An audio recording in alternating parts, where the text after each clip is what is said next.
Without objection. Mr. Speaker, on Tuesday, the Rules Committee met and reported a rule, House Resolution 87, providing for consideration of H.R. 790, the Federal Civilian Workforce Pay Fairness Act of 2019. The rule provides for consideration of the legislation under a structured rule. The rule self-executes a manager's amendment, which strikes Section 3 of the bill and makes certain other technical corrections to it. The rule makes in order 3 amendments. The rule provides 1 hour of debate, equally divided and controlled by the chair and the ranking member of the Committee on Oversight and Reform. Finally, the rule provides suspension authority through the legislative day of February 8, 2019. Mr. Speaker, H.R. 790 will provide for a 2.6% pay increase for federal civilian workers in 2019, beginning with the date of passage, and this brings the civilian pay increase in parity with the automatic adjustment of pay for military service members, which is also 2.6%. The President's FY 2019 budget requested a 2.6% increase in basic pay for military service members, equivalent to the statutory formula. This increase went into effect on January 1st. But on August 30th of last year, President Trump announced that he would issue a downward adjustment of the pay increase for civilian employees because of a national emergency or serious economic conditions affecting the general welfare. He proposed to set the civilian pay increase at 0. No raise. On December 28th of last year, he followed through on this announcement by signing an executive order overriding the automatic 2.1% pay increase civilian workers were set to receive and replacing it with 0.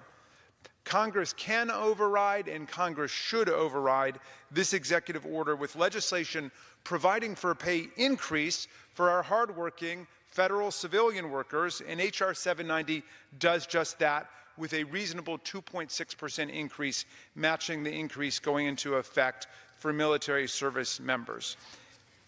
Mr. Speaker, if there's any redeeming feature to the sordid chaos of the 35-day government shutdown, the longest in U.S. history, surely it is that it has reminded America that our federal workforce is indispensable to our commerce, to our economy, to our society, and to our way of life.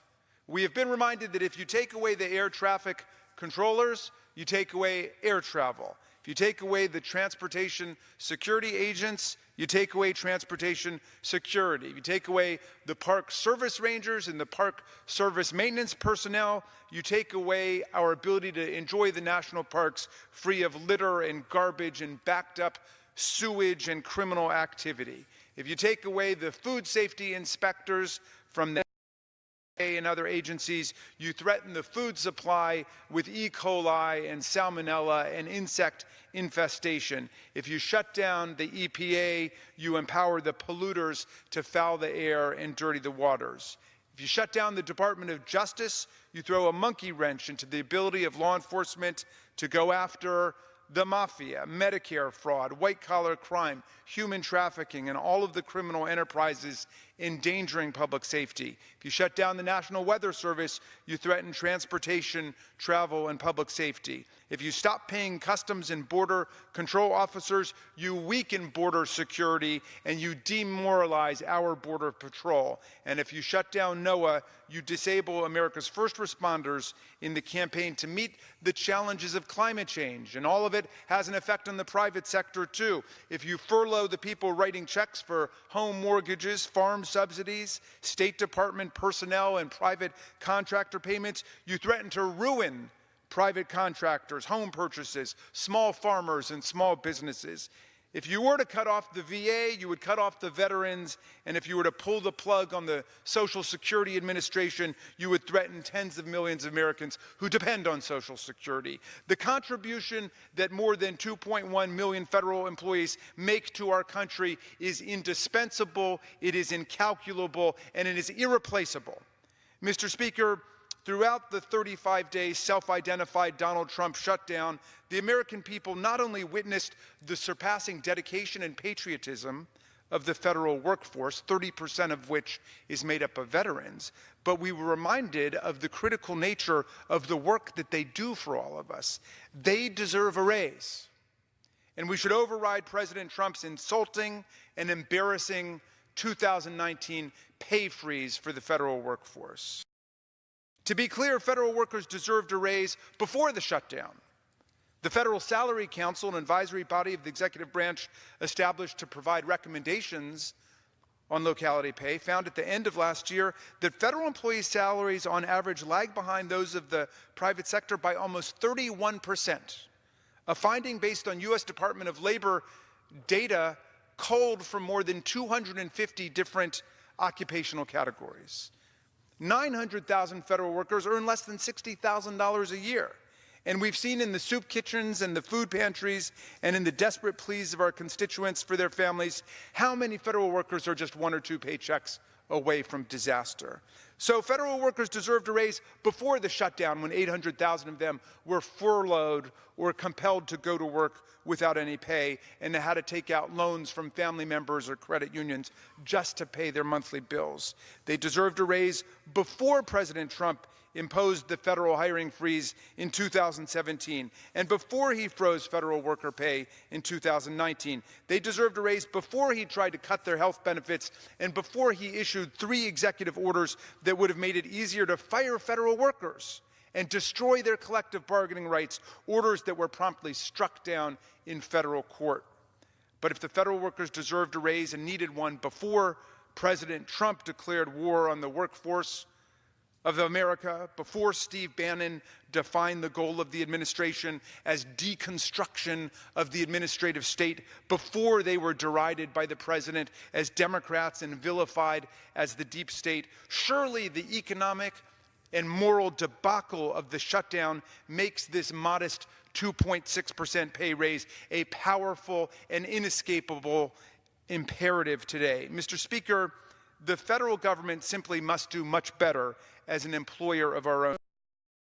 How many private employers would try to retain their best workers and attract great new workers by attacking and furloughing the workforce, by accusing the employees of disloyalty, by freezing their pay, and then by compelling them to work for 35 days with no salary at all? It would never work for the vast majority of private sector employers. And all over America, we read of workers demoralized and defeated, thinking of leaving their federal jobs because of the sheer folly and cruelty of this most recent episode, and because the president, I am sorry to report, is again threatening another shutdown with nothing but complicity from many of our friends across the aisle. And on top of all the anxiety induced by the shutdown, we know that between 30 and 35% of the federal workforce is eligible to retire within the next 5 years. How will we replace them and replenish the ranks of this embattled and besieged workforce? These are our people, Mr. Speaker. These are our workers. These are our constituents. These are the people who make America work. Federal workers do not live the lifestyles of the rich and famous. They don't jet down to Mar-a-Lago at personal or government expense, and they can't afford the $36 cheeseburger at the Trump Hotel. Secretary of Commerce Wilbur Ross will never be able to figure out why they can't just call up a friendly banker for a loan, just as Laura Trump will not be able to see why the 35-day shutdown caused something more than an eensy-weensy little bit of pain for them, as they are invited to suffer in service of the greater glory of the Trump administration agenda. Our public servants, civilian and military alike, deserve better from us, whether they work as a civilian officer or a uniformed officer at the Pentagon, whether they are safeguarding air travel or the air or the water or the climate or our food supply, whether they are taking care of our treasured national parks or treating breast cancer patients or finding the cure for cystic fibrosis or multiple sclerosis or running our museums or cutting Social Security checks or preparing the president's meals at the White House or guarding the coastline with the Coast Guard or making the justice system work as judges, prosecutors, defenders, clerks, or marshals. They deserve better from us. And they need a pay raise, not a pay freeze. They deserve our respect, not our contempt. They don't ask to be deified, but they don't deserve to be demonized. They have an important job to do. Let's pay them for it. Let's invest in our federal workforce. We urge all of our colleagues to come together to pass H.R. 790, the Federal Civilian Workforce Pay Raise Fairness Act of 2019. Mr. Speaker, I